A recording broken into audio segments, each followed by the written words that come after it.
Baiklah, di sini kami kelompok 8 akan menyampaikan hasil diskusi kami mengenai menganalisis fungsi indera khusus dan sistem integumen. Kami beranggotakan 4 orang yang terdiri dari Indah Rama Putri, Dewi Sri Rukuna, Puja Maulani Putri, dan Dian Priani Jalsepang. Yang pertama, alat indera pengecap atau lidah. Lidah yaitu salah satu jenis indera yang mampu mempunyai fungsi merasakan rangsangan rasa dari makanan yang masuk ke dalam mulut kita. Pada lidah terdapat dua jenis kelompok otot, yakni otot intrinsik yang melakukan sebuah gerakan halus dan otot ekstrinsik yang melakukan sebuah gerakan kasar saat mengunyah dan menelan serta mengaitkan lidah pada bagian di sekitarnya. Selanjutnya, pada lidah terdapat bintil-bintil yang disebut dengan papila, yaitu ujung saraf pengecap. Pada lidah terdapat reseptor perasa yang dapat membedakan rasa, yang disebut dengan taste bud. Selanjutnya, fungsi lidah selain sebagai indera pengecap, yaitu untuk mengatur tata letak makanan ketika dikunyah, membantu mendorong makanan ke kerongkongan pada waktu menelan, dan sebagai alat bantu dalam berbicara. Papila atau tonjolan-tonjolan pada lidah memiliki bentuk-bentuk tertentu. Yang pertama, papila filiformis. Yang kedua, papila fungiformis. Yang ketiga, papila circumvallata. Pada papila ini terdapat reseptor yang membedakan rasa pada makanan. Selanjutnya, rasa-rasa dalam pengecapan. Yang pertama, rasa manis terdapat pada puncak atau ujung lidah. Yang kedua, rasa asin pada tepi lidah, samping kiri dan samping kanan. Yang ketiga, rasa asam pada tepi lidah, samping kiri dan samping kanan. Yang terakhir, pahit pada pangkal lidah. Nah, ini dia. Selanjutnya, adapun cara memelihara indera pengecap agar tetap berfungsi sebagai berikut. Yang pertama, jangan membiasakan makan dan minum yang masih panas karena akan berpengaruh terhadap indera pengecap.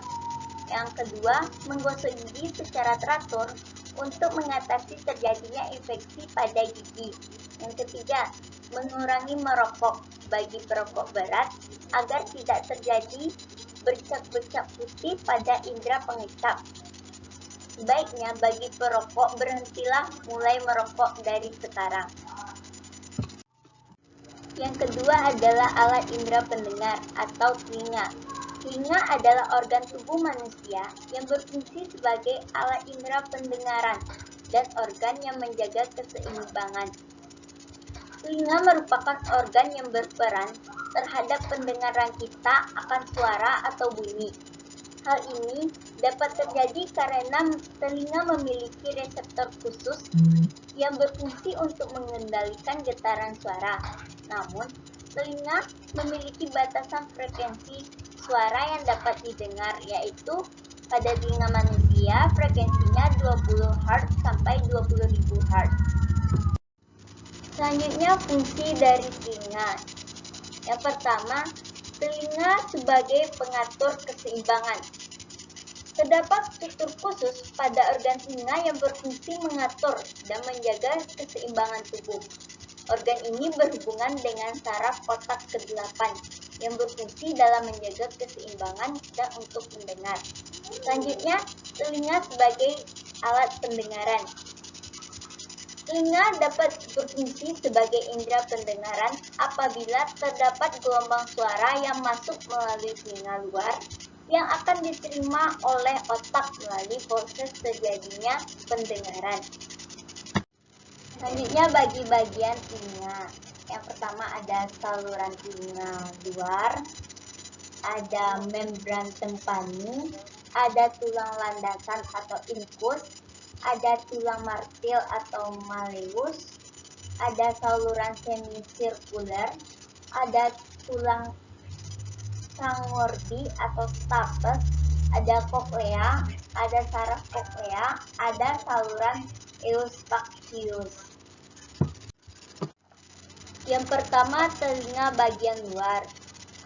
Telinga bagian luar adalah bagian yang terlihat dari telinga, yang berfungsi sebagai organ pelindung untuk gendang telinga. Telinga bagian luar ini mengumpulkan dan memandu gelombang masuk ke telinga bagian tengah. Telinga bagian luar ini terdiri dari dua. Yang pertama, lipatan telinga atau pinna, yaitu gelombang suara yang masuk ke telinga melalui flap atau lipatan telinga atau pinna. Yang kedua, saluran telinga atau meatus, yaitu saluran telinga yang memiliki panjang sekitar 2 cm yang menguatkan gelombang suara dan menyalurkan gelombang tersebut ke telinga bagian telinga. Kelenjar keringat yang hadir dalam saluran ini akan mengekskresi kotoran telinga. Selanjutnya, telinga bagian tengah. Telinga bagian tengah terletak di antara telinga luar dan telinga bagian dalam. Merasakan gelombang suara dari telinga luar dalam bentuk gelombang tekanan. Telinga tengah adalah rongga berisi udara dan terdiri antara berikut. Yang pertama, gendang telinga atau membran tempani, yaitu selaput tipis yang bertindak sebagai partisi antara telinga luar dan telinga tengah, bergetar dengan cepat menerima gelombang suara dan mengubah energi suara menjadi energi mekanik. Selanjutnya, malleus, yaitu tulang kecil yang terletak di sebelah gendang telinga. Karena terletak berdekatan dengan tulang telinga atau gendang telinga, getaran dari gendang telinga menyebabkan malleus itu bergetar. Selanjutnya, epil atau infus adalah tulang kecil lain di samping malleus. Itu bergetar dalam menanggapi getaran malleus. Selanjutnya, setium atau stapes. Serupa dengan malleus dan antil, Sangordi adalah tulang kecil di telinga tengah yang akhirnya juga bergetar dan meneruskan kompresi gelombang ke telinga bagian dalam. Selanjutnya, telinga bagian dalam atau labirin. Telinga bagian dalam adalah bagian terdalam dari telinga. Hal ini diisi dengan zat seperti air dan terdiri baik dari pendengaran dan keseimbangan organ.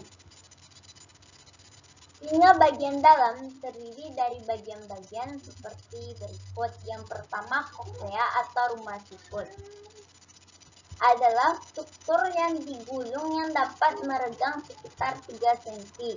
Koklea adalah pusat pendengaran dari telinga bagian dalam dan organ cairan yang menerjemahkan suara menjadi impuls pendengaran yang dapat dimengerti oleh otak. Yang selanjutnya, saluran tengah lingkaran adalah loop yang berisi cairan yang melekat pada koklea dan membantu dalam mempertahankan keseimbangan. Selanjutnya, saraf auditori, yaitu merupakan impuls listrik yang dihasilkan oleh sel saraf yang kemudian diteruskan ke otak.